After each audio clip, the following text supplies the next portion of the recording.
Is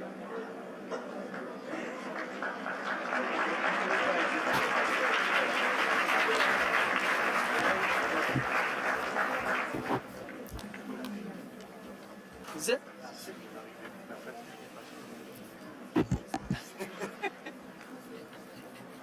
Yeah. Good afternoon, everybody. I'm Andrew Ross Sorkin, and it is a privilege for me to be here with everybody on this closing panel to try to make sense of what has been a remarkable week. And we are going to talk all about it and what it portends and means for the economic outlook for the globe. We have some of the most remarkable perspectives here to try to make sense of all of this. And let me go through who is here with us. ECB President Christine Lagarde is here. IMF Managing Director Dr. Kristalina Georgieva is here. The Saudi Arabian Finance Minister Mohammed Al-Jadaan is here. WTO Director General Dr. Ngozi is here.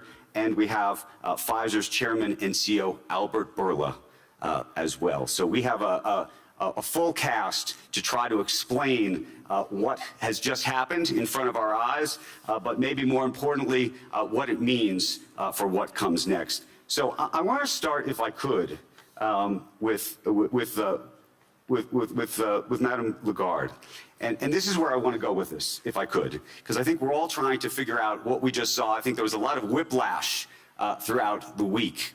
And we heard a couple of different perspectives, one of which came from the Prime Minister of Canada, Mark Carney, who said, every day we're reminded that we live in an era of great power rivalry, that the rules-based order is fading, that the strong can do what they can and the weak must suffer what they must. Let me be direct, he said, we are in the midst of a rupture, not a transition. And I think we all want to understand whether you agree with that and what it means. Thank you so much, Andrew, and good morning to all of you. I'm not exactly on the same page as Mark, and having 25 years of business background, I think that we policymakers are at a point where we have to look at Plan B or Plans B, but even with those Plans B, which have also been articulated by Ursula von der Leyen, I'm not sure that we should be talking about rupture. I think we should be talking about alternatives. We should be identifying much more so than we have probably in the past, the weaknesses, the sore points, the dependencies, the autonomy. But obviously, I take the view that from an economic and from a business point of view, we depend on each other. We have these very strong links and bind. Suppliers sometimes are in a position of strength. Demanders, if I look at supply and demands, have also a position of strength. And I think that all directions have to be explored. And my takeaway personally as a central bank president is that we have accountability to the truth. My economist often says, try to distinguish the signal from the noise. Well, I think we've had a lot of noise this week, and it's been a tremendously interesting and fascinating week from all perspectives. But our duty as central bankers, our duty as economists, is to distinguish the signals from the noise. And I would make one point, Andrew, if I may. We hear lots of numbers floating around. And I would just like to call your attention to the fact that numbers have to be defined, identified. When you hear, huge growth numbers, for instance, most of those numbers are nominal growth numbers.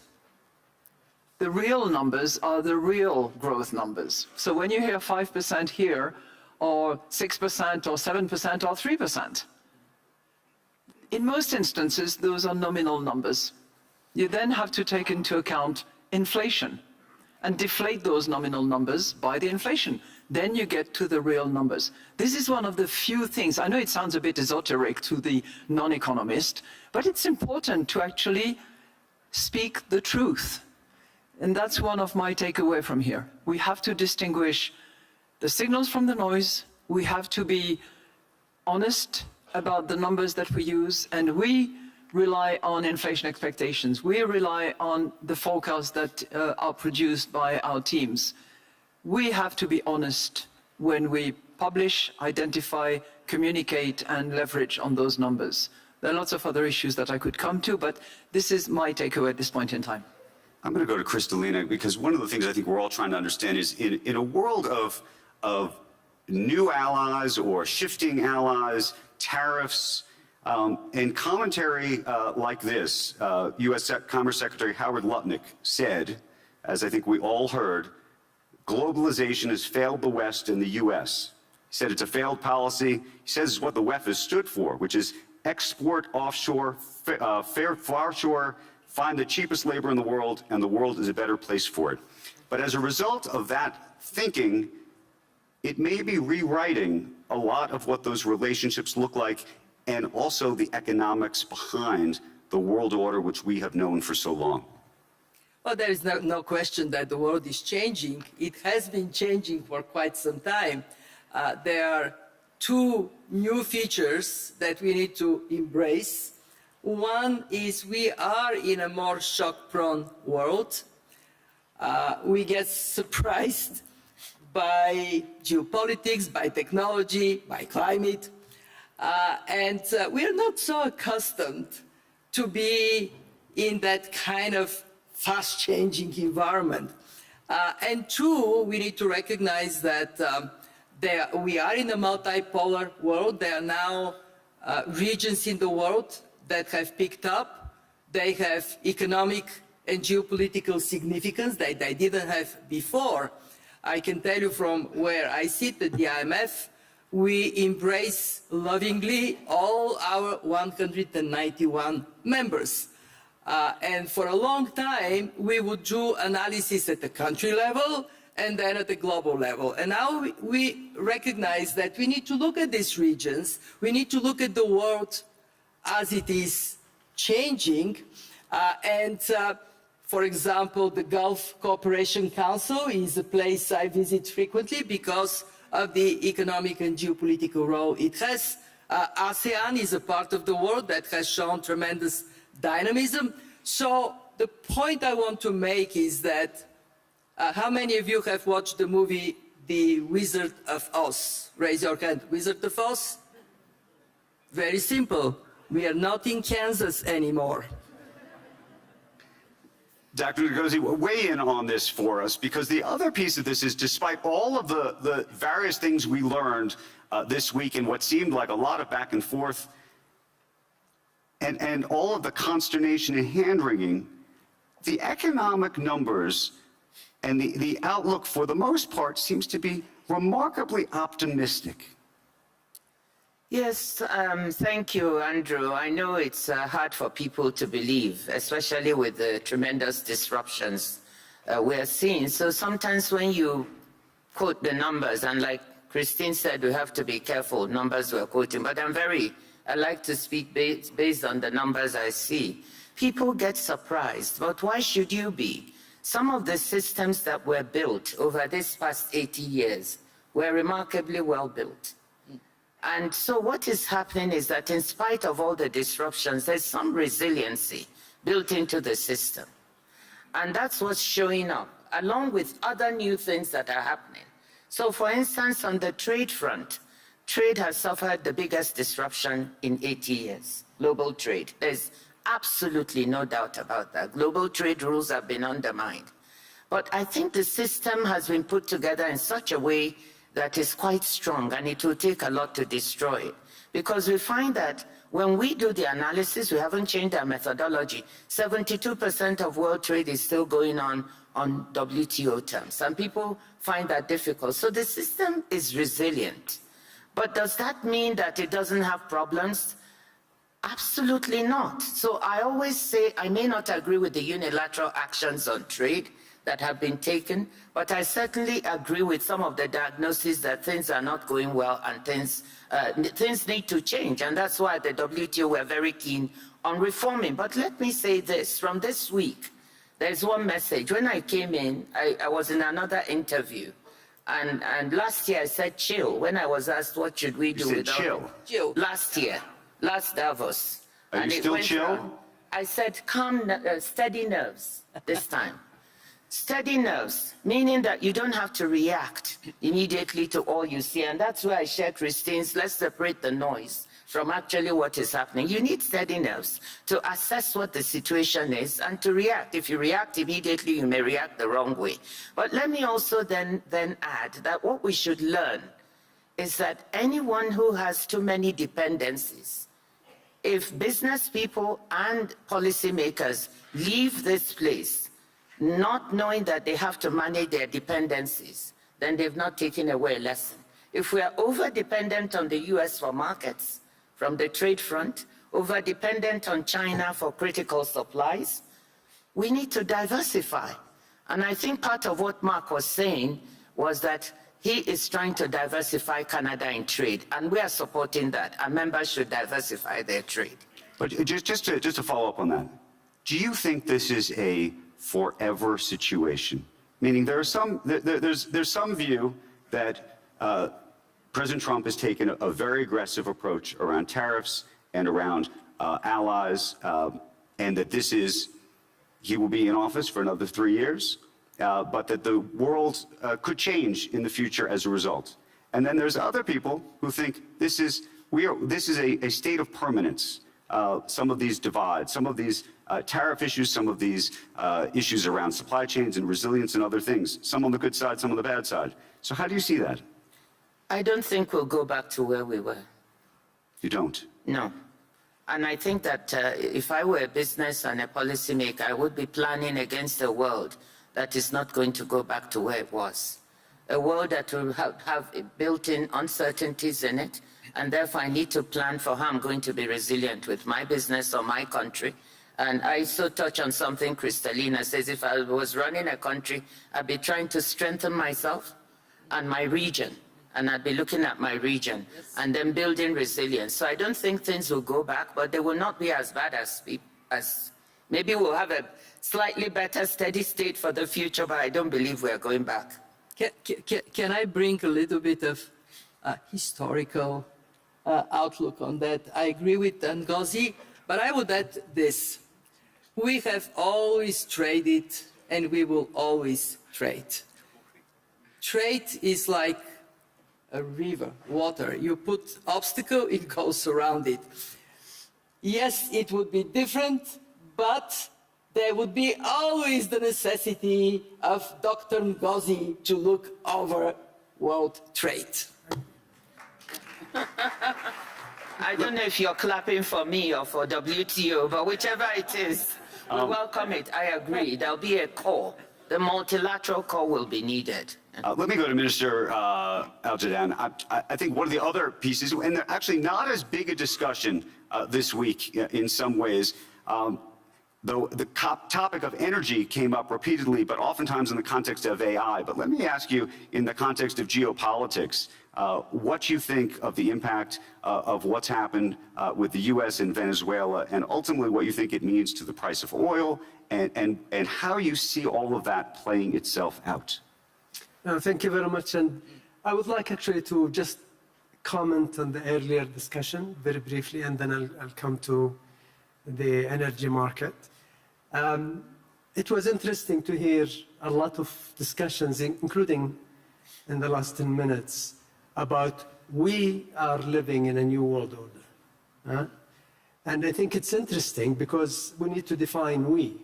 And I think I can tell you a lot of we, our region is included, have actually been living in a different world order for decades. So you are just, the West is starting to experience it, and that's why they say we. But we've been living it actually for some time. And if there is, the reason why I mentioned it is, look at those who lived it for decades and how they had to deal with it. And you know, a few examples.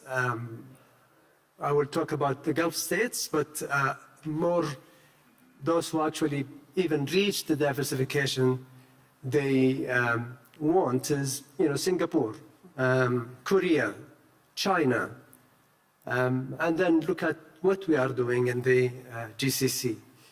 So you need to build resilience, and you need really to focus on what you can control. I mean, I agree, isolating the noise, muting the noise is very important, because you just focus on what you can do, whether it is, like Ngozi said, in your own country or in your own region, and build that resilience. Back to the energy, I think Venezuela has been, I think, a founding member of OPEC, and has been producing oil, even though at a lower level. Very low levels. Recently, or in the last few years. I'm not an expert in oil, but I can tell you generally, I don't think that you will see any serious impact in the oil market. Any increase will take time and will take significant investments. And the worry that we should really focus on is not just Venezuela. The worry is you need to make sure that your calculation of the energy demand and energy supply and the price levels at which investments will flow into the oil market will incentivize investors and not damage the world economy. So that fluctuation that we see, and I can tell you, every time there is a suppressed oil price is followed by a serious spike that hurts the global economy. And our role, so as OPEC Plus members, is to try and actually stabilize the market so that we avoid as much as possible, or at least mitigate, reduce this fluctuation. Albert Bourla, I want to understand the perspective of a multinational CEO in this moment and what you saw happening this week, the conversations that you had with people throughout the week. I'm curious how your job in so many ways has fundamentally shifted. First, I want to make a comment on if the world will be the same in 3 years or 5 years. And clearly, the world will not be the same as it was, but also is not going to be the same as it is. I think after 3 years, we'll come to something that it is different. In several aspects, will be better. I hope that Europe, for example, will be a more dynamic Europe, a more self-sufficient Europe, which is good. I think China will emerge much faster. And I think that some will be worse than before. But that's always the case with the way that Which the global part, economy... just so we know? You said the good part, and then you said, what's the bad part? I think the mistrust that have been developed among nations. I think the fact that the water has to go around multiple obstacles rather than was flowing in a very open space, will be the challenges that we have to face. Let me ask you a different question. One of the things that happened earlier this week is President Trump, when he spoke to us, talked about drug prices. In fact, he spoke about these conversations he was having with President Macron about trying to press France to pay more for drugs and to pay and to press other countries in Europe to pay more as a way for U.S. citizens to pay less. How do you see that playing out? What are the conversations that you're having behind the scenes on that very issue? Yeah. Health is always in the epicenter of the political debate, so affects a lot, politics and geopolitics, right? So it's not a surprise to me. And drug pricing, it is the name of the discussion today. Tomorrow, looks like in the US, the name of the discussion, it is insurance, right? So it is always there. Coming to your first question, how that changes my role as CEO, clearly a lot. I spend way more time in Washington, I spend way more time in Paris, in Germany, trying to discuss. And it's not always easy, but it is way better if you engage into these discussions, because the results are much, much better. On the issue of drug prices themselves, though, if we were all sitting on this stage 5 years from now, do you believe that European countries are going to pay double, triple what they pay today, and that U.S. Customers are going to be paying 50% or more less than they're paying today? In Europe, I have seen a tremendous shift towards understanding that they need to build innovation in Europe and they need to pay more for it. I've never seen it before. That will affect the drug prices. I will give you an example. The UK signed a deal with the US government that they will raise the commitment to spend from 0.28% of GDP in innovative medicines to 0.6% of GDP to innovative medicines, which is very close to the US level, within 10 years, so in a transition period, with some commitments and milestones for the next 2 years. I think that's very positive. I had discussions myself with President Macron, I had discussions with other European politicians, and they are extremely interested in not missing the train in the biomedical innovation that is booming, that used to be dominated by the US, with 35% of global clinical trials being in the US, but China is closing the gap. Already 30% of global studies are happening from Chinese companies, up from 5%. And when they see the European numbers, 12% of global studies are happening in Europe, compared to 22 10 years back. So this is an area that clearly will boom health. And why? Because demographics are demanding it. People are living more. People are aging. The need for medical innovation is huge.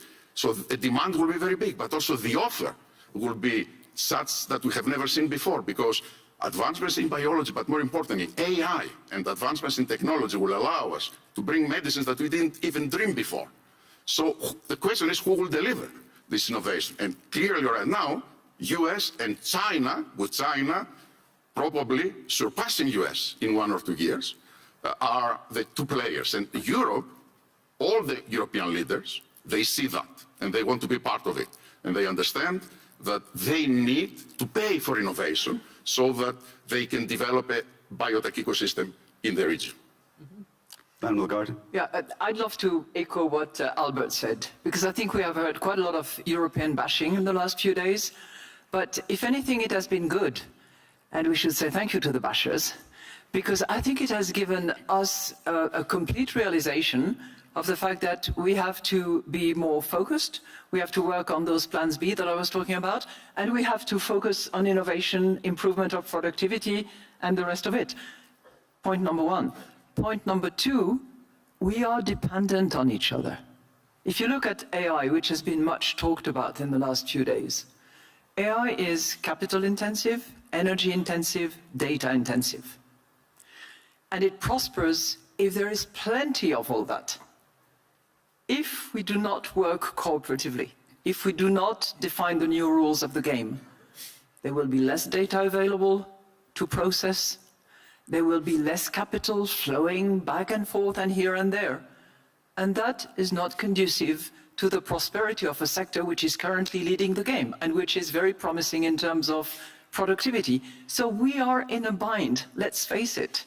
And distinguishing the signal from the noise, I think, is critically important in that respect. The business community understands that. Third and last point. You ask whether there was a complete dissociation. No.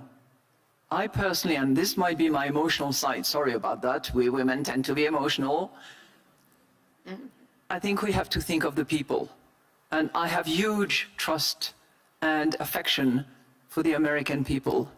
And I know that at the end of the day, the deeply rooted values will prevail. That is my hope, and that is my very, very strong belief. Added to which, and that is something that applies to all of us, we have to be careful about the distribution of wealth, and we have to be careful about the disparity that is getting deeper and bigger. If we don't pay attention to that, we are heading for real trouble. Yeah.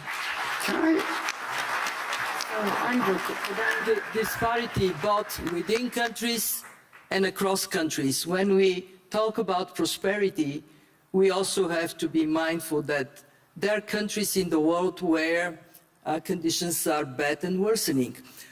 We just presented our global economic outlook. We upgraded the United States, the Eurozone, China, India, but we have also seen countries that are either affected by conflicts or have really terrible macro conditions getting worse off. And the point I want to bring to all of our attention here is now we have artificial intelligence that is going to put on steroids transformation, and it would also put this risk of the accordion of opportunities opening in favor of some, but not of others. And if I miss one thing during this week that we have here, is that, well, now I miss two things. One thing I miss is now all of a sudden 3.3% looks like a very good growth. What happened? We used to say that growth is not enough. And now I hear in many conversations, you know what? The IMF upgraded growth projections from 3.1 to 3.3. What a beautiful story. Beautiful, but not enough. So one thing I want to appeal to all of us, do not fall into complacency. Growth is not strong enough. And because it is not strong enough, the debt that is hanging on our necks, that is reaching 100% of GDP, is going to be very heavy burden. So yes, more attention to growth. Yes, more attention to those that are falling off the wagon, and we are kind of losing sight of them. How much, Dr. Ngozi, go ahead. Yeah, no, I just wanted to comment on this issue of the boom in innovation in medicine and pharmaceuticals and biologics, and how everyone is positioning from China to the US to the EU where it's happening. And just say as we do it, it's because of Christine's inequality comment. We shouldn't forget the rest of the world, because we have also a demographic problem in those parts of the world where the innovation and the boom is happening. And whilst we focus on maybe the drugs that are needed in those areas, if we neglect the rest of the world, we don't know what's going to happen there. That could also stand up and bite us. That's the first point I want to make. So I think we need something. It's not only important what you say, because that will reduce, will bring unity to the world, yeah. But it is also very important because it is the right thing to do. But secondly, remember also that these are the future markets. So Africa will be 2.5 billion people, 800 million of them will be middle class by 2050, and 1 in 4 Africans will be, 25% of the world's labor force. So they are also the markets of the future. So for those two reasons, emerging markets and poorer countries or poorer parts of the world now, the markets of the future. So as you develop, Albert, just to remind you, you also need to bear in mind that they're your markets. You have reminded me many times in our lives, so I will never forget. Let me ask you, the panel, a question about innovation, and in particular, we talk about the growth and where growth is going to come from, and I think we will all agree that it seems like a lot of the growth is concentrated coming from artificial intelligence. And do we think that that is okay? Is it too concentrated?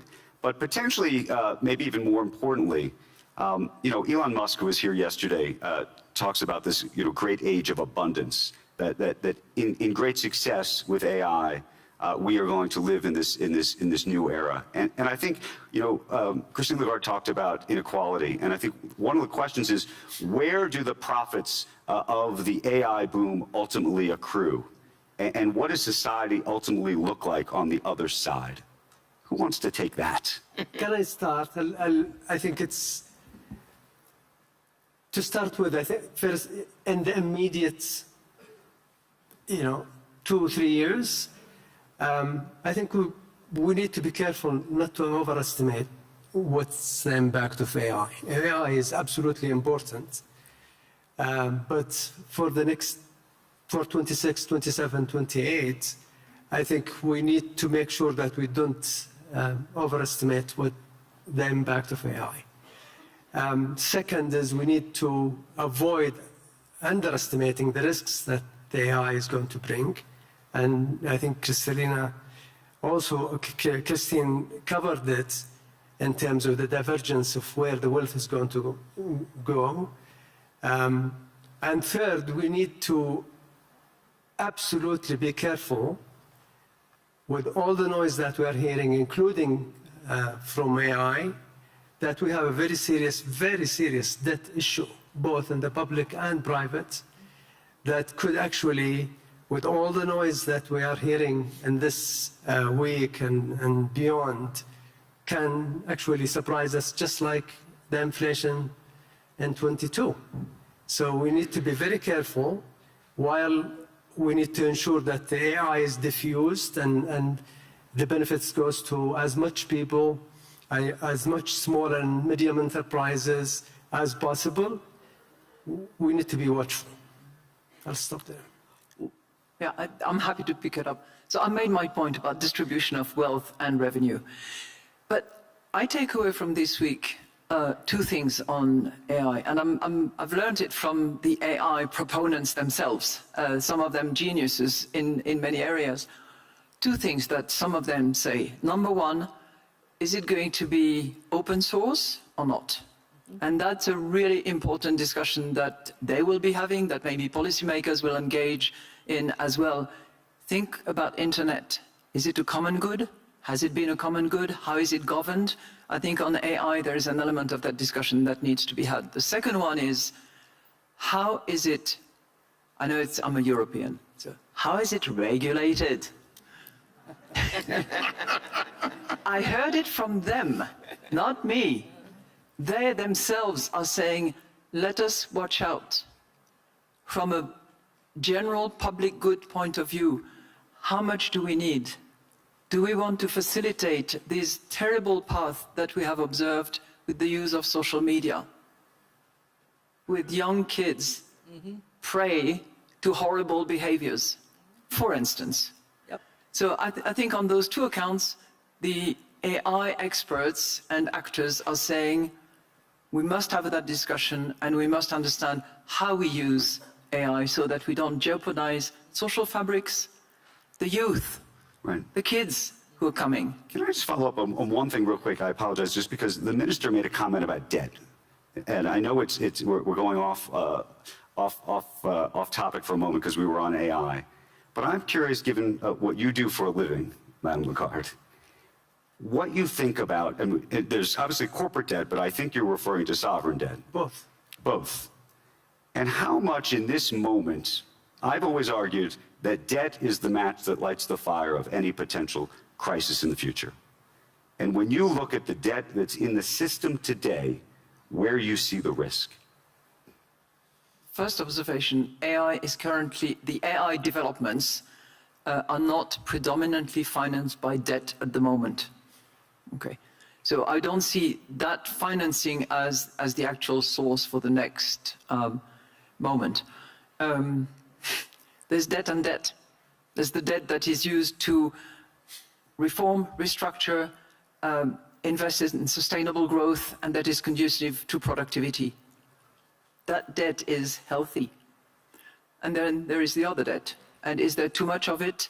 Probably. Can you separate the two, though? Well, it needs policymakers to be, very attentive to what they do. The IMF is scrutinizing the kind of debt that is being incurred by sovereigns. I don't think that at the moment, the corporate sector in the advanced economies is so heavily burdened with debt. I think we're more talking about the sovereign debt. And as I said, what is key is to indicate the strategy and the direction that governments adopt in order to keep control of public finance. That's, I think, even more important than the volume itself, which is a concern. I mean, it is a very simple story. Debt has gone up, reaching 100% of GDP, sovereign debt, and growth is not strong enough. So we have a problem.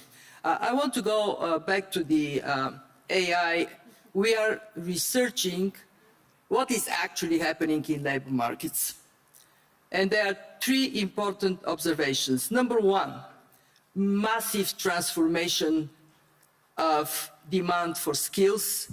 We expect over the next years in advanced economies, 60% of jobs to be affected by AI, either enhanced or eliminated or transformed, 40% globally. This is like a tsunami hitting the labor market. Number two, we looked at the micro level, what is happening with jobs. And we see that in advanced economies, 1 in 10 jobs is already enhanced, and the people in these jobs are paid better. When they're paid better, they spend more money in the local economy, they spend more money in restaurants, here, there. Demand for low-skilled jobs goes up, and actually total employment seems to slightly increase because of it. But there are 2 very serious problems. The first one is that tasks that are eliminated are usually what entry-level jobs present. So young people searching for jobs find it harder to get to a good placement.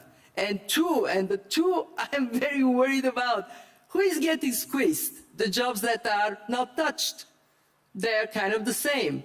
They're paying now less. So middle class inevitably is going to be affected.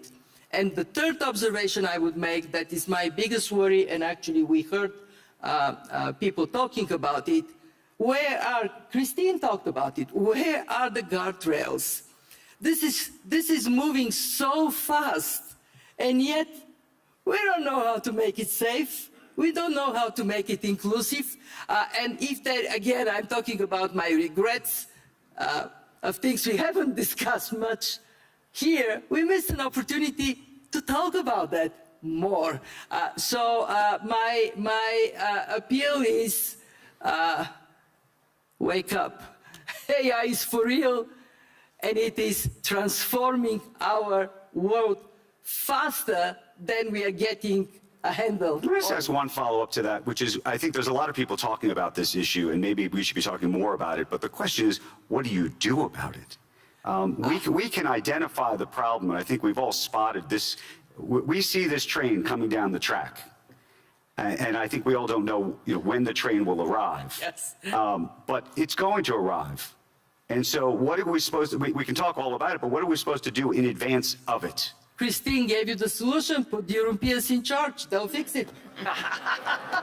Now, isn't this where we now need to think about global cooperation? I know everybody thinks multilateralism is dead and we're all on our own, but there are certain problems we just cannot solve in this world alone.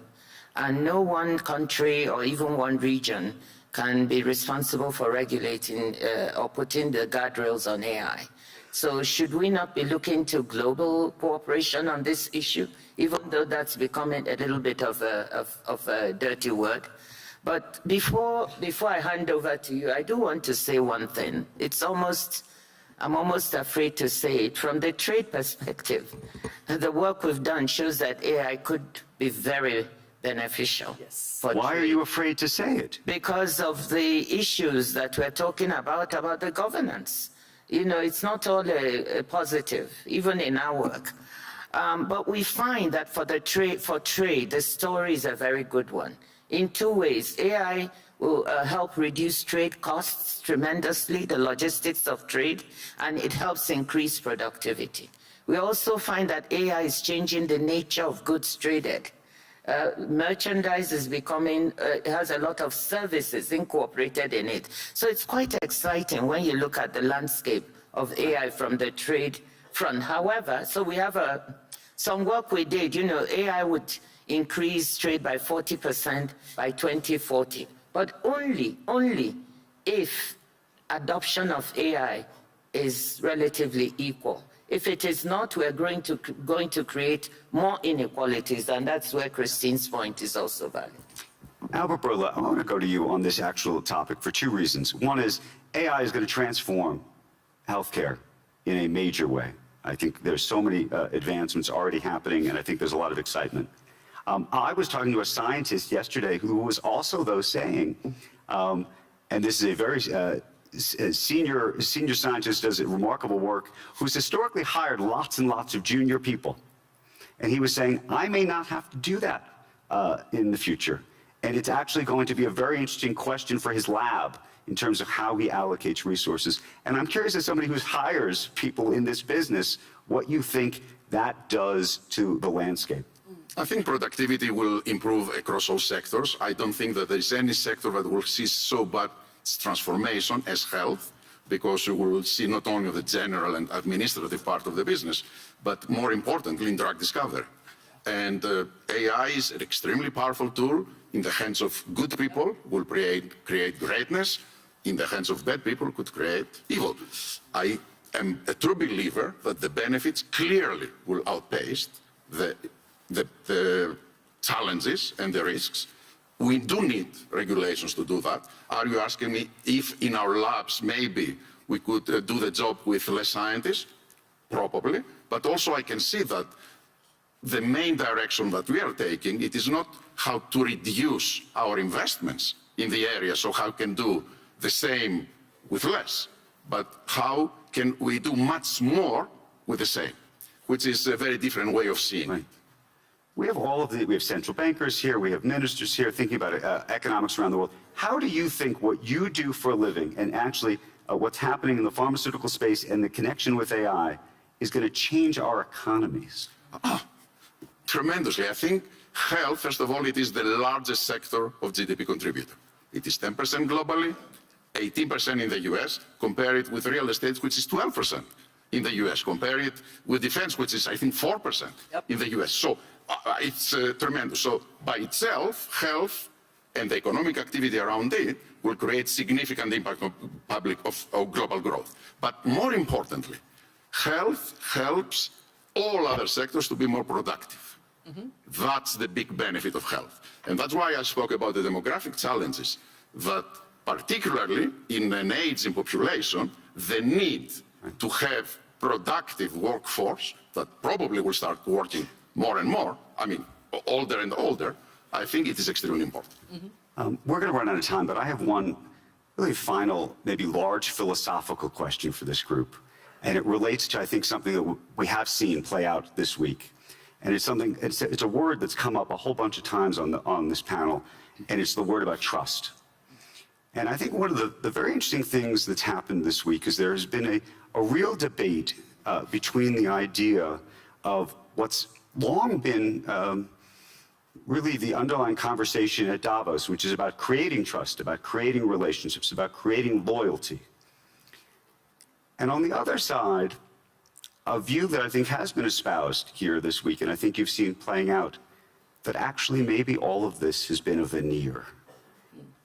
That the world really may very well be about power, that it may be about leverage, that when people in this room go to have different meetings with other people or go to parties or this or that, they go in part because they're trying to gain some kind of leverage over somebody else, and that we are living in some kind of world that that's what it is, but that for a long time we haven't talked about it that way. I think that's actually, to some degree, how some parts of the administration in the United States even think about these power dynamics. And I'm curious, sort of, if you could just, from a philosophical perspective, speak to this very issue, because I think underneath all of it, that's what this is about. This is about what relationships and loyalty mean, and whether that's real, or whether there's something else that's always been at play, and we're now just seeing it in a different way.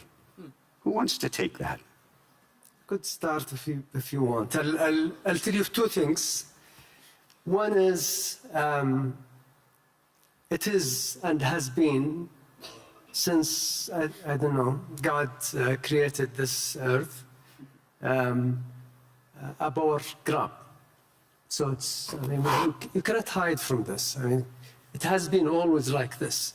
Civilizations obviously moved, developed, were more rational and empathy and group work became more valuable, even to the powerful.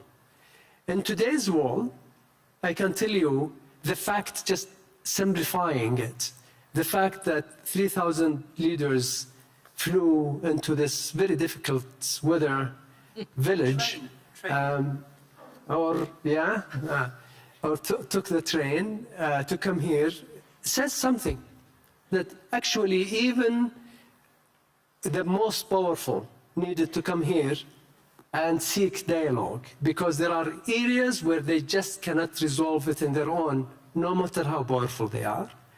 And I think the whole idea today is we need to make sure that we bring more about that dialogue, that cooperation, embracing forums like this, embracing the World Bank, embracing the IMF, which, despite all the noise again, IMF and the World Bank are being embraced today stronger than what it was before.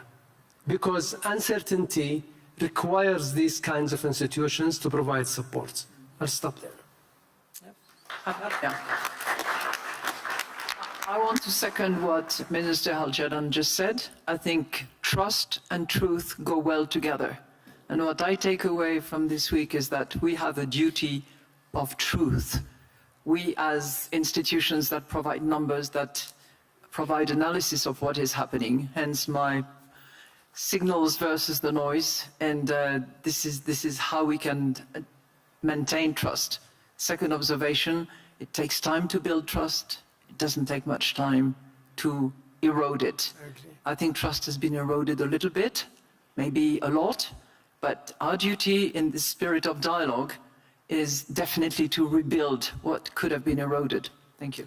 On that note, let me thank this extraordinary panel for a remarkable conversation. Thank you very, very much. Please stay where you are for just a moment, because I'd like to introduce Pfizer Al-Abraham. He's the Minister of Economy and Planning of Saudi Arabia to the stage to deliver some brief remarks about something special that is coming up very, very soon.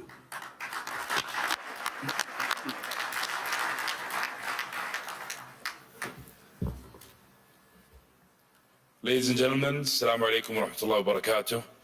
I'd like to first start by thanking Larry, Andre, and Borge and the Forum team for putting together a remarkable week, to say the least. As we reflect on the global outlook, uncertainty has weighed heavily on expectations. Expectations about growth, inflation, debt, trade, investment, and of course, geopolitical risk. Yet the reality has been more resilient than expected. Despite uncertainty, the global economy has endured, adjusted, and continued to move forward. But what is clear, and perhaps clearer this year than ever before, is what has surfaced as we have tried, often repeatedly, to tackle these challenges. Pragmatism has become scarce. Trust has become increasingly transactional. Collaboration is narrowing and, in fact, sometimes losing momentum. And too often voices speak, but fewer are truly heard. And if we think about it, if we think about stability, stability can't be quickly built, and it can't be bought. Stability needs to be founded, nurtured, protected, reinforced, and guided. Stability is non-negotiable. When trust and collaboration are genuine, they compound over time, reinforcing one another so that progress holds when circumstances change. This is where the focus must shift. Like our colleague said, not towards the status quo, but towards the ingredients that make collaboration actually count. Being pragmatic and thinking long-term, with the discipline to follow through beyond intent and ambition, and the persistence to remain engaged even when views diverge, especially when views diverge. No single convening, no matter how well-intentioned, will resolve every global challenge. But each time there's an opportunity for all of us to be resolute and deeply invested, and for us to build a culture that allows cooperation to function in the first place. A culture that nurtures strength and progress, and unlocks the potential of the global economy in all its diversity. Every country, every region, and every economy.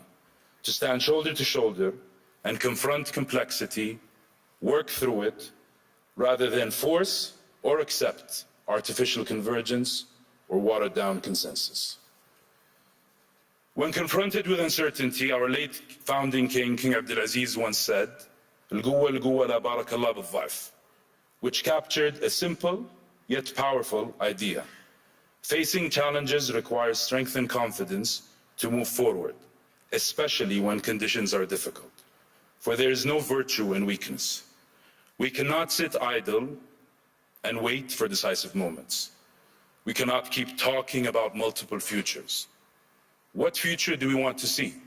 And what are we going to do to get there, seriously and repetitively? As much as we want to believe this boxing match will end with a knockout blow, reality keeps reminding us and teaching us that this is the full 12 rounds. And it is in this spirit that I'm honored to extend an invitation to you to join us in Jeddah, Saudi Arabia, for the World Economic Forum Global Collaboration and Growth Meeting this April, under the patronage of His Royal Highness Crown Prince and Prime Minister Mohammed bin Salman. This forms part of an ongoing effort that builds on the momentum of the World Economic Forum's special meeting held in Riyadh, and more importantly, on the platform Saudi Arabia has become, a global capital of pragmatism and of consequence. At a time when the global economy is confronting long-standing structural challenges, this effort helps move cooperation from intent to outcome by setting clear expectations, anchoring responsibilities, and ultimately making dialogue count. See you all in Jeddah. Thank you very much. Thank you, Minister. It has been a remarkable week, and we owe an enormous thanks to all of the folks who work at the World Economic Forum. But right now, it is my privilege to introduce Bourla. Of course, he is the President and CEO of the World Economic Forum, to the stage for some final remarks for this remarkable week. Please.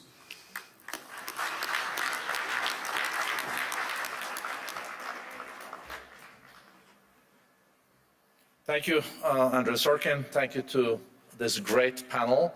I'm so proud that the three women on the panel is also on our board of directors, Christine, Dr. Ngozi, and Kristalina. So we really have great supervision and inspiration. Dear friends, it's surreal that it's Friday and we're seeing the end of the meeting. I thank you all for participating in this annual meeting very actively. And a special thank you to our two co-chairs, Andrea Hoffman and Larry Fink, for exceptional cooperation. And I tell you, they have really worked tirelessly and very committed to make this annual meeting happen, and also to the real mission of the World Economic Forum.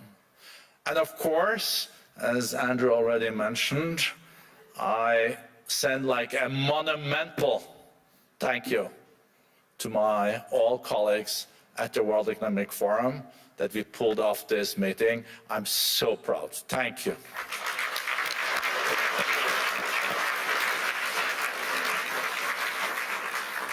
The forum is in my view at least, the world's leading platform for multi-stakeholder dialogue on the most complex and often contested issues of the day. We convene, as we have seen during these days, very diverse voices from across governments, business, and civil society, which means that we do see not always agreement. Sometimes we really see strong disagreements. That's okay, because the purpose of the week and the forum's work over the year is to create a trusted space for dialogue. Dialogue is a prerequisite for moving the world forward. If you don't even have a dialogue, you will not see any results. We are not supposed to be like an echo chamber of consensus. Unlocking like potentials for responsible AI, as the panel touched on, strengthening markets, facilitating engagements to address conflicts, discussing how to reach real inclusive growth, and also wealth trickling down, happen if decision makers who do not always see eye to eye talk to each other. This type of dialogue, real dialogue, is never easy. It requires patience, commitment, and creativity, but it is really necessary, because the absence of discourse deepens division. I think pages of history has shown us that it is really filled with walls rising and tension mounting at times, but also of leaders working to find areas of agreement in challenging moments. I think that's what we have seen also during this week. I'm really so heartened to see that this year's annual meeting convened 3,000 participants from 130 countries, 830 CEOs and chairs, 64 heads of state and government, and the numbers were growing every day during the meeting. It's a record. It is a real testament to the fact that one of the most complex global moments in generations, leaders were committed and inspired by our theme, a spirit of dialogue. It is my hope that we can carry this forward in the year ahead and beyond, and the first test will be in the spring Davos in the Kingdom in Jeddah, 22nd of April. So I have to admit, relieved, but also inspired and very thankful. And I would like the two co-chairs, if you don't mind, to join me here on stage so we can give them also a big hug and applause. And thank them. Thank you.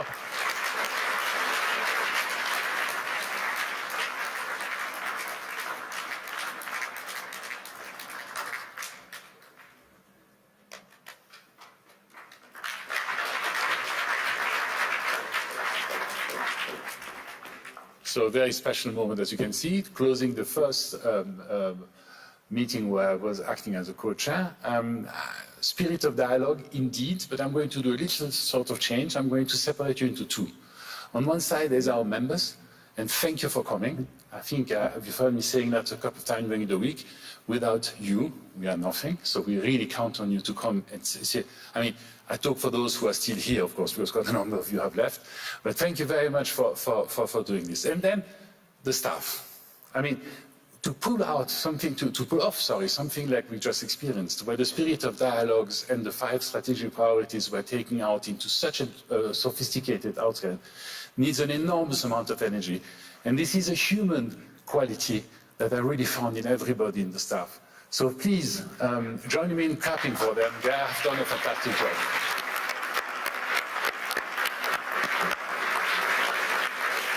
Taking people from all over the world and bringing them together in the wonderful town of Davos with the support of the Federal Confederation and Graubünden is a remarkable achievement. Thank you.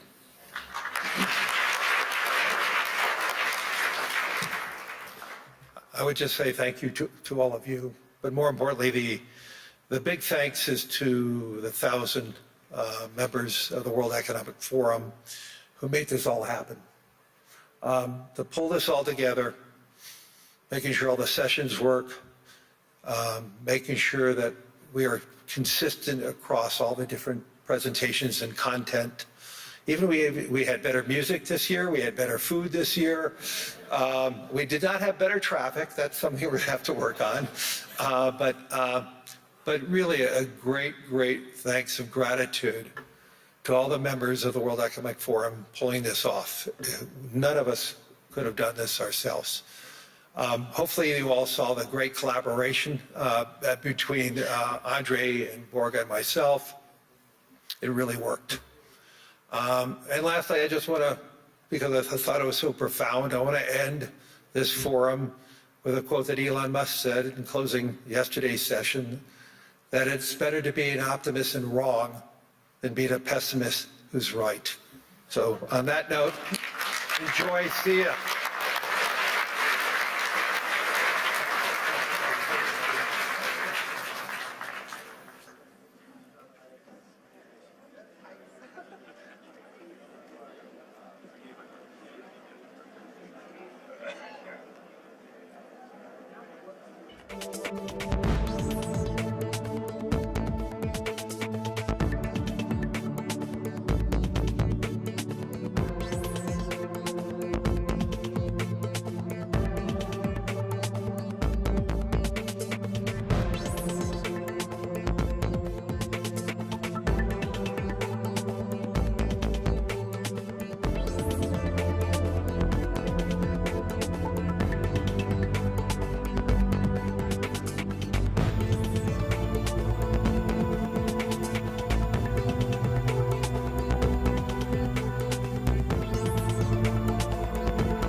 Department of Homeland Security and Emergency Services, Terry O'Leary, Commissioner of the DOT, Marie-Therese Dominguez, Executive Director of the New York State Thruway Authority, Frank Hoare, Major Robert McConnell from the New York State Police, and Jackie Bray, the Director of State Operations. And there's only one reason we're gathered here this morning, is to send out the alarm, alert all New Yorkers that we are heading into a very, very dangerous weather event that is unfolding later today and throughout this weekend into Monday, throughout every corner of the state.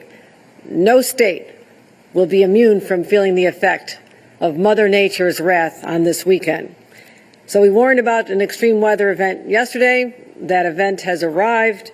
It's intensifying as we speak. Now, we're used to winter in New York. We're in Albany today. I'm from Buffalo, was in New York City yesterday. We think we're ready for this. But when you get complacent, that's when you get into trouble.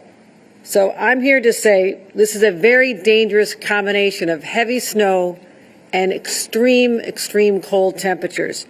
And the risks are so intense that as I'm standing here right now, I'm declaring a state of emergency throughout the entire state of New York. And what that'll allow us to do is to coordinate more closely with local governments, deploy state resources into municipalities without the lag of time required. So this will ensure that all of our local partners and agencies have the resources they need to keep New Yorkers safe and to get through this weather event. Allows us to suspend certain laws that would be other related to procurement, et cetera. So right now, here's the bad news. Temperatures across New York are plummeting. By tomorrow night, we'll be experiencing some of the most dangerous cold we've seen in years. And if you're heading up to the North Country or live in that beautiful part of our state, you better bundle up. You'll be experiencing minus 40 to minus 50 degree wind chills. The rest of the state, real field temperatures will feel like below zero tonight and tomorrow, down to a negative minus 20 all across the I-90 corridor from Buffalo to Albany. Will feel like it's below zero and also down minus 20. And even in downstate, the temperature will feel like minus 10, Hudson Valley, minus 10 in New York City and Long Island. And that is not something that part of our state is accustomed to. So what are you worried about? What am I worried about? Frostbite. Frostbite can set in literally within 5 minutes of exposure, as well as hypothermia. So the symptoms of hypothermia are poor coordination, slurred speech, exhaustion, shivering. Let's first of all try to prevent being in this situation, but if you must be outside and you're with other people, pay attention to those signs because that means they're experiencing a serious health event. So we got the extreme cold, bundle up. Let's talk about the volume of snow. We're seeing lake effect snow falling off of Lake Ontario and Lake Erie. The Tug Hill area of our state in Watertown will see 1 to 2 feet off of Lake Erie, up to 18 inches in the southern tier. Buffalo, only 4 to 6. I'm not sure they'll even notice, but Buffalo's prepared. But we're tracking another large storm system. It can begin impacting New York as early as Saturday night. Snow is expected all day, Saturday, into Sunday into Monday. And also our forecasts have been upgraded or downgraded, depending on your perspective. We're expecting more snow than they were talking about even 24 hours ago. So pay attention to these totals. 12 to 18 inches of snow possible across Long Island, New York City, Hudson Valley, Capital Region, Southern Tier, Mohawk Valley, and Central New York. The rest of the state could see upwards of a foot of snow. Now, up to a foot of snow downstate, it could be paralyzing in a dense area like New York City. They have not seen snow totals like this in years. But the good news is one good side of this is I always ask about what are the winds expected to be? Because if you have the combination of snow that is falling, but also high winds or hurricane force winds, as we've seen in many of our blizzards, that creates a condition of extreme whiteouts. That's when you cannot see on the New York State Thruway. That's when people are more at risk of going off the road or into a ditch. So the good news is we don't expect the high volume of winds throughout the state, but there will be surges, squalls of upwards of 25 to 35 miles an hour. So that can happen. Let's talk about how we can protect people. I've authorized all state employees to work remotely on Monday. I encourage other employers to do the same, just to keep people off the roads. And think about this, the fewer people on the roads, the more our great team led by Commissioner Dominguez can be out there salting and clearing the snow and making the roads safer for those, particularly emergency vehicles that must be out there. So let's focus on that. Also, we have a number of special elections across the state of New York on February 3rd due to vacancies that occurred. And so we'll be suspending early voting. Sunday is supposed to be the first day of early voting. We'll be suspending that on Sunday with the possibility of Monday as well in the New York City races. There is also a special election in Buffalo, but I don't believe the weather will be severe enough to affect this early voting on Sunday in Buffalo. Let's focus on New York City. The Board of Elections will be notifying the individuals in those 3 voting districts, in those 3 areas, as to additional hours to make up for the loss of early voting. They'll be adding more hours to the time period before the February 3rd election. I want to make sure we get that information out there as well. So, what are we asking New Yorkers to do? Keep an eye on all your forecasts. As I'm telling you today, they are changing. Follow all travel advisories and warnings from your local governments. And stock up. We don't want to run on groceries, but you do not want to be that parent who ran out of peanut butter on Sunday night and have to go out into the bitter cold to buy it. I've been that parent. You do not want to do that. So what I'm saying is go to the grocery store, stock up food, water, baby food, pet food. Make sure you do not have any reason to go out into the extreme colds as it unfolds over Sunday and Monday. Anything you need to get your prescriptions filled. Do it right now. This minute. Get all your prescriptions filled as well. Also, fill up your gas tanks. When the weather drops as low as it's going to go, you do not want to be standing out there pumping your gas. That 5 or 6 minutes outside could literally be dangerous for your health. So stay at home as much as possible. Many people face an increased risk of a heart attack or cardiac arrest after shoveling snow. It happened to one of my neighbors in Buffalo. So be careful when you're shoveling snow. I can actually give demonstrations at a later event because I'm very much experienced in shoveling snow. And there's another item. Always test your smoke and carbon monoxide detectors in case you have to use indoor space heaters. Test them now. So you go outside, not just one jacket, dress in lots of layers. Take everything you own in the closet and throw it on. Cover every part of your body. Keep your skin dry. If you have to go out, load up your vehicle. Your vehicle can save your life if you get stranded. What you need, already pre-charge your cell phones, right? You want to make sure your cell phone does not lose power when if you're stranded in a car. Food, water, extra blankets, flashlight. And this, as I mentioned yesterday, a pro tip, cat litter, throw it in the trunk with a small shovel. If you go off the road, you need the traction, you throw it on the snow, allows your vehicles to get the tractions, and you might be able to save yourself out of a ditch. I speak from experience. And make sure your home is ready as well. Protect your pipes from freezing. Use space heaters and fireplaces safely. Another pro tip, take your towels from the bathroom, roll them up, stick them in front of the doors, stop the wind from blowing in. And if you want to do this, I did it, go out and buy those plastic sheets that you hang on the windows with your blow dryer. They work pretty well to keep the wind from the drafts from coming in and also insulate you a little bit better. Do not use generators, grills, or camp stoves indoors. So if power goes out, your house is freezing, you should gather everybody in the family in as small of an area as possible, preferably no windows, or protect your windows. Just stay together. Bring all the pets, everybody together for the time being, because the warmth of other human beings can literally help you warm up the other individuals. And so it's kind of a cozy setting, but if it gets that bad, you want to keep your family safe and alive. Check on your elderly neighbors. Keep an eye on those pets. I've had to chase dogs in blizzards. It's not fun. So keep an eye on your pets. This would be the day, if they're used to running around, you might want to put them on a leash to keep an eye on them. So this we're asking you to do, New Yorkers. Be ready and know that I know you're tough. I know you can handle this. I know you're not worried, but let's just get through this weekend safely and live to tell the stories about it afterward. But let's tell you what the state of New York is prepared to do, because this is not an exercise for us. We do this all the time. We are ready. Our state agencies are activated and coordinating, especially with our local governments, our partners in the counties and the boroughs of New York, county managers. Our DOT and thruway crews have been pre-treating the roads already, and we have plenty of salt. I just confirmed this with Commissioner Dominguez. We are not at risk of running out of salt, which is something that could happen if you've had to use your reserve supplies with extreme weather. We are in a good place with the salt for the roads, which is good news. Utility workers, if the power goes down, now we're not expecting this to be a major ice event. This is more snow, light, fluffy snow coming down, but over a longer period of time. It will not be the volume of snow. It won't be 4, 5, 6 inches an hour, which can be paralyzing. It'll be an inch or two an hour. Lighter snow, that is good.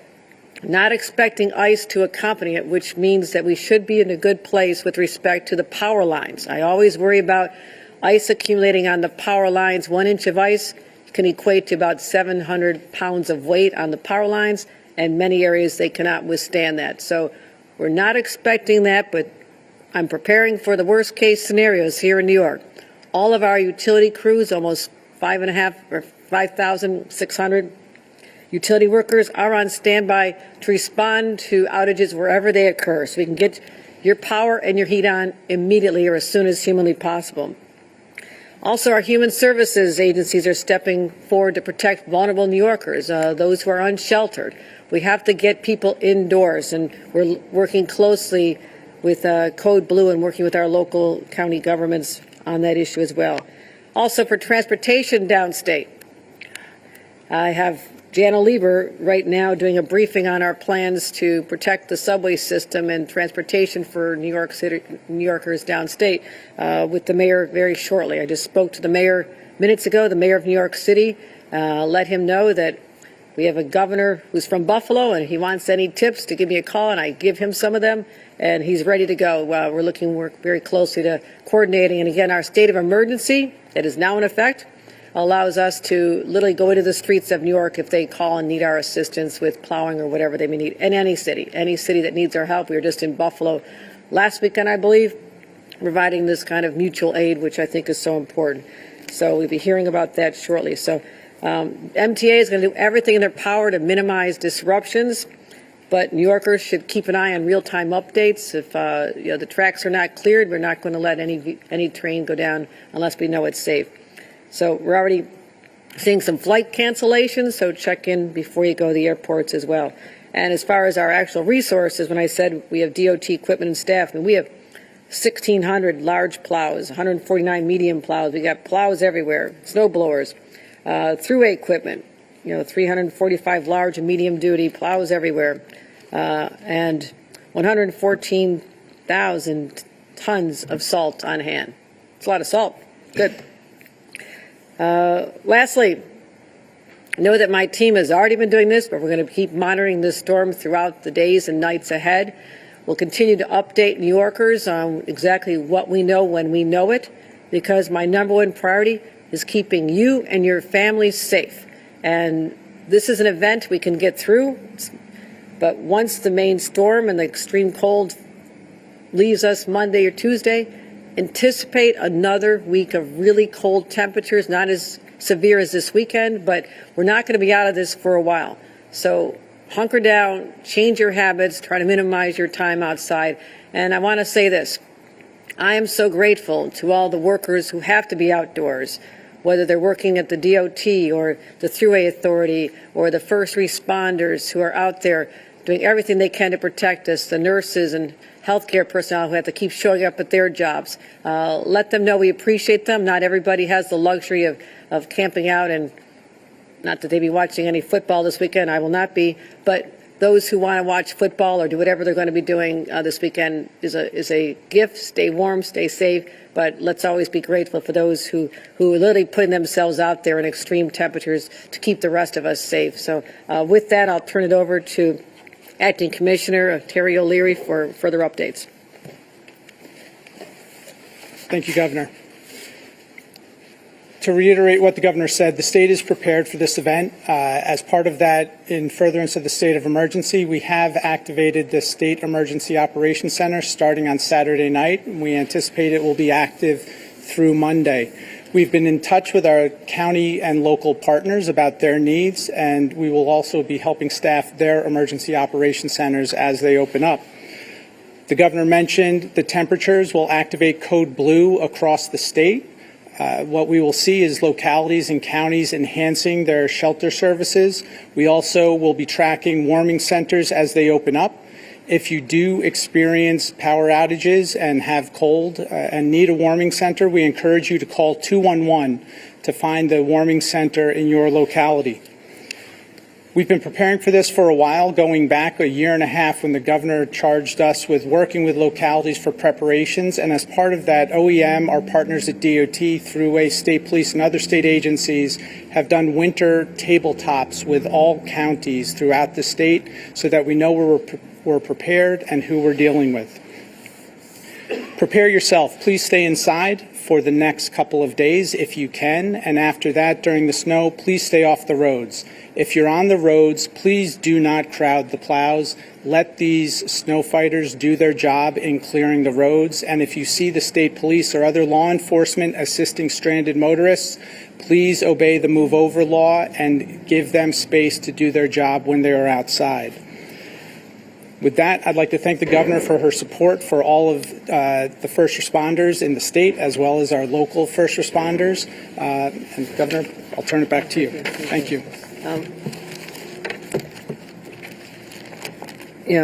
Again, for updates, if you're looking for updates, text 333-111 with your county or borough name to receive the latest emergency updates from New York State. So that's one way to really stay on top of this unfolding storm. Kara?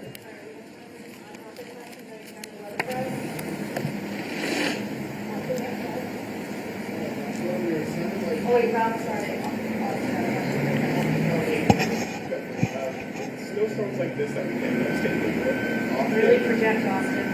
Yeah. In snowstorms like this that we often get in New York, the sidewalks don't get cleared because property owners either don't care about shoveling the sidewalks or there's some properties that don't really have anyone taking care of it.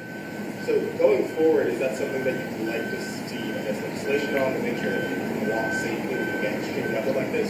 My understanding is that many localities have requirements that property owners keep the sidewalks clear, and that's a matter for local enforcement. But if I'm okay, so we're happy to remind local enforcement, law enforcement, that this is an important part of keeping people safe, whether it's a private owner. And this is, again, in Buffalo, in my hometown, people always went out and volunteered to do neighbors' homes. I was shoveling my next door neighbors' homes all the time, and they did the same for us. So, but businesses are required to do this under local ordinances.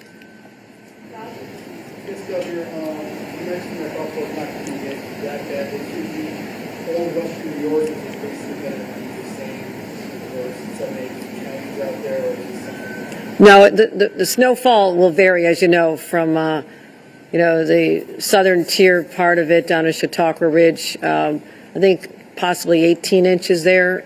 We're expecting maybe 6 to 12 in the south towns, and was it 4 to 6 in Buffalo and the city proper? So yes, as always, there's a variance between the counties.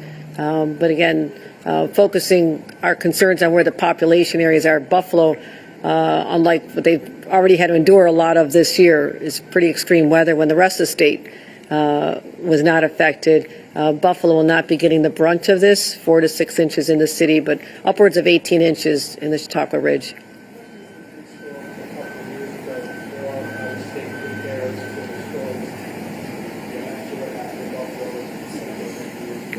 I think there's always lessons to be learned from every weather event, and we've been table-topping exercises in the off-season with localities, who will do what, under what circumstances.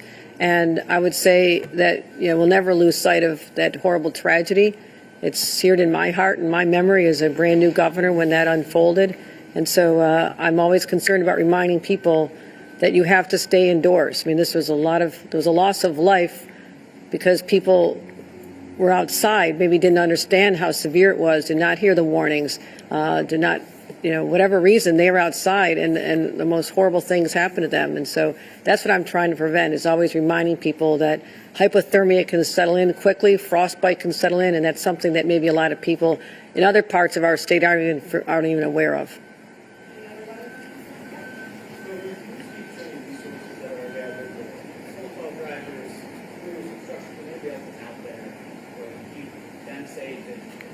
You want to address that, Teresa? I'll let Commissioner Dominguez answer that. So we have a really robust approach to plowing snow, right? You're here in one of our residencies.